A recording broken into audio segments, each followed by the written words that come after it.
Now, I've got a video clip here of Tucker Carlson, and he just gave an interview to Roseanne Barr, and he's going to share with her the exact moment he finally became an avid Trump supporter. Because remember this about Tucker, he was not always a supporter of Trump. In fact, there were many times when he was actually going against Trump. He didn't think Trump was the answer for America. But I truly believe in the last couple of years, Tucker's eyes have been opened up to the corrupt and evil nature of this world, and he realizes the truth. Donald Trump is the only one who's going up against this. And Tucker will be the first to admit that he's been wrong in the past. In fact, I've seen many occasions that he will actually bring up the very things he believes he was wrong about. And so this moment that he brings up with Roseanne, where he finally realized Trump, in fact, is the one who should be the president, I think is very important. Let's check it out. Trump, I'll tell you that. And I can tell you, I mean, I've always agreed with Trump's policies, always.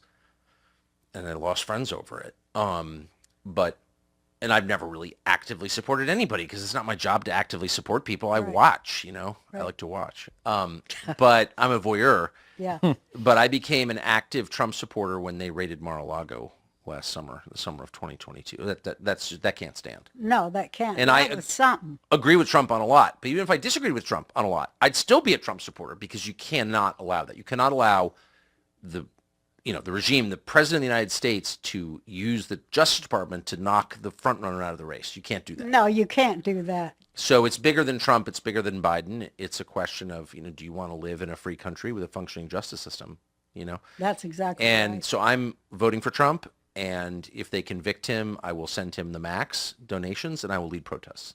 That's how I feel. That's how I feel. Because, and by the way, if I thought that he had committed some real crime, I wouldn't feel that way, but he didn't. He and Biden are both found with classified documents at home, along with every other former high-level federal official in history. But only Trump is indicted? Tell me how that works. Oh, shut up.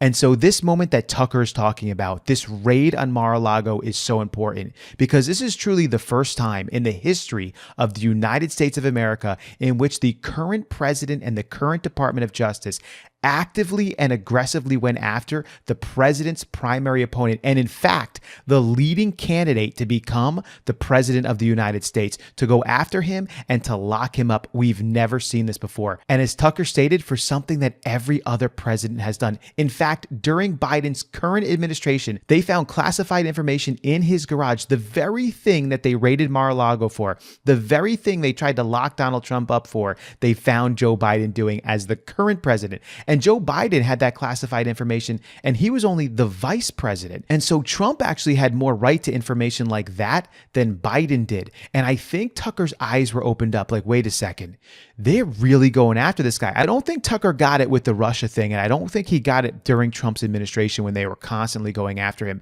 But when this happened, I think he realized the truth. Wow, they're actually going to try to lock this guy up. They're going to try to put away their opponent, just like third world countries do, just like Russia does and China does and every other corrupt nation out there does. They eliminate their opponents politically. That is what the United States is doing right now. And that's why this moment is so important. And that's why Donald Trump cannot be locked away. And he is going to be the next president of the United States. Because if this administration somehow locks this man up and ends his run towards president, you are talking about the end of the United States. There is no way the U.S. is going to continue forward as normal. There will absolutely be a split because enough people will not stand for this. But what do you think? What do you think about this moment? Leave your comments below. I'd love to hear about it. I'll catch you on the next one.